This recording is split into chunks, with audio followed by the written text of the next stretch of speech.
సిగ్గుండాలి. YCP steel plant కోసం ఉద్యమిస్తుందంటనా? ఉద్యమం అన్న పదానికి అర్థం తెలుసా వీళ్ళకి? అసలు వైజాగ్ స్టీల్ని ఖూనీ చేసిందే జగన్మోహన్ రెడ్డి గారు 2021లో. అంటే జగన్మోహన్ రెడ్డి గారు ముఖ్యమంత్రిగా ఉన్న సమయంలోనే department of investment and public asset management వాళ్ళు మేము విశాఖపట్నం స్టీల్ ప్రైవేటైజ్ చేయబోతున్నాము అని ప్రకటిస్తే ఆ రోజు ఏం ఉద్యమం చేశారట? ఆ రోజు ఏం పీకారు? పచ్చిగడ్డి పీకారా? ఒట్టిగడ్డి పీకారా? గాడిదలు కాసారా? 22 మంది లోక్సభ ఎంపీలు ఉన్నారు, 11 మంది రాజ్యసభ ఎంపీలు ఉన్నారు. గుడ్డి గుర్రాలకు పళ్ళు తోమారా అందరూ? ఏం చేశారండి? అప్పుడు ఎందుకు ఉద్యమించలేదు? ఇప్పుడు ఉద్యమిస్తారా? సిగ్గుండాలి చెప్పుకోవడానికి కూడా.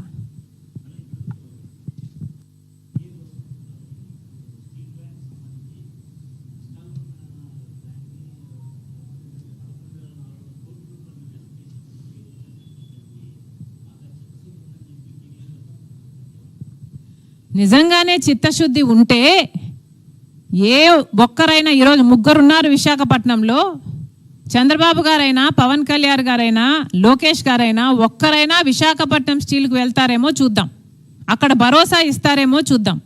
11,000 కోట్లు మేము తెప్పించాము అంటున్నారే మీరు. ఏ డబ్బు అయితే మీరు తెప్పించారో 5 నిమిషాల్లో విశాఖపట్నం స్టీల్కు కేంద్ర సహాయం వచ్చింది. వచ్చిన 5 నిమిషాలలో మొత్తం ఎంత డబ్బు అయితే ఇచ్చారో 8,000 కోట్లు, లేక తర్వాత కూడా రిలీజ్ చేశారో 11,000 కోట్లేమో మొత్తం 5 నిమిషాలలో ఏ అప్పులు కట్టాలనో ఇంకొక కేంద్ర డిపార్ట్మెంట్కు వెళ్ళిపోయింది. ఒక్క రూపాయి కూడా విశాఖపట్నం స్టీల్ కోసం కానీ, అభివృద్ధి కోసం కానీ, రా మెటీరియల్ కోసం కానీ, అక్కడ ఎంప్లాయీ వెల్ఫేర్ కోసం కానీ వాడింది లేదు. అంటే ఒక చేత్తో ఇచ్చారు, ఎడం చేత్తో ఇచ్చారు, కుడి చేత్తో ఇంకోటి తీసేసుకున్నారు. అది సహాయం అవుతుందా? భ్రమ పెట్టడం అవుతుంది.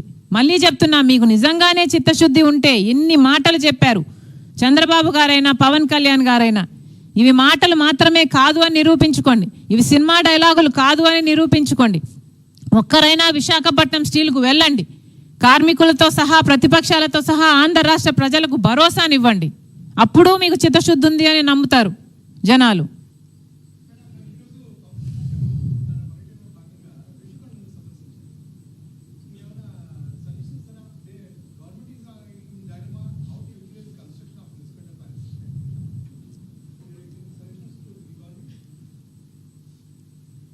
అసలు ఋషికొండకు సంబంధించి ఎంక్వైరీ ఎందుకు జరగటం లేదు? ఋషికొండ ఎన్నో తరాల నుంచి నిలబడ్డ కొండ, అలాంటిది మొత్తానికే గొరిగేస్తే ఇప్పటి వరకు ఒక్క ఎంక్వైరీ కూడా లేదు. ఎందుకని?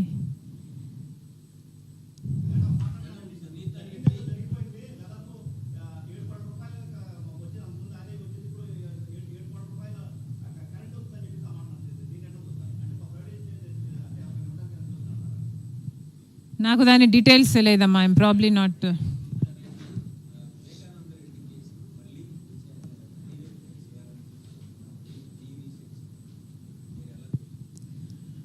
Why not?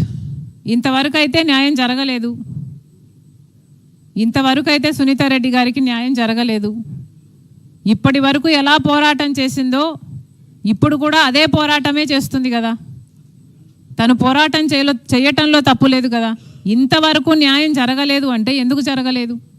ఎందుకంటే బీజేపీ పార్టీ ఇన్కమ్ ట్యాక్స్ అయినా సరే, ఈడీ అయినా సరే, సిబిఐ అయినా సరే, ఆఖరికి ఎలక్షన్ కమిషన్ అయినా సరే, అన్ని సంస్థల్ని వాళ్ళు గుప్పెట్లో పెట్టుకున్నారు. వాళ్ళకి ఇష్టం వచ్చినట్లు ఆటలు ఆడిస్తున్నారు.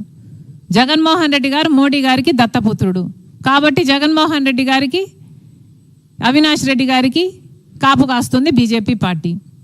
అవును, సిబిఐ ఎంక్వైరీ సరిగ్గా చేయటం లేదు అని సునీతారెడ్డి అంటుంటే దాంట్లో తప్పేమైనా అంటుందా? నిజంగానే సిబిఐ అనుకుంటే ఈ పార్టీకి పాత్రదారులు, సూత్రధారులు అందరినీ బయట పెట్టాల్సిన అవసరం ఉంది కదా.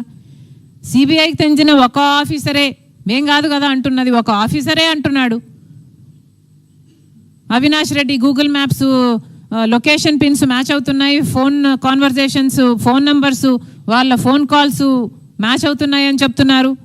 అవినాష్ రెడ్డి గారు వాళ్ళకు సంబంధించిన వాళ్ళ ఇంట్లోనే పోలీస్ ఆఫీసర్ని సహా బెదిరించారు అంటున్నారు. ఇన్ని సాక్ష్యాలు పెట్టుకొని కూడా ఇంతవరకు వాళ్ళు బయట తిరుగుతున్నారు అంటే ఏమిటి అర్థం? న్యాయం జరగలేదనే, న్యాయం జరగట్లేదనే కదా అర్థం.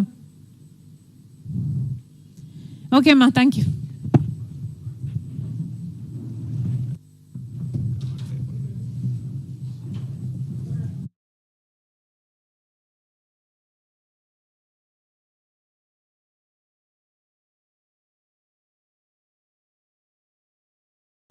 కానీ ఏది ఏమైనా అందరూ విశాఖపట్నం చేరారు,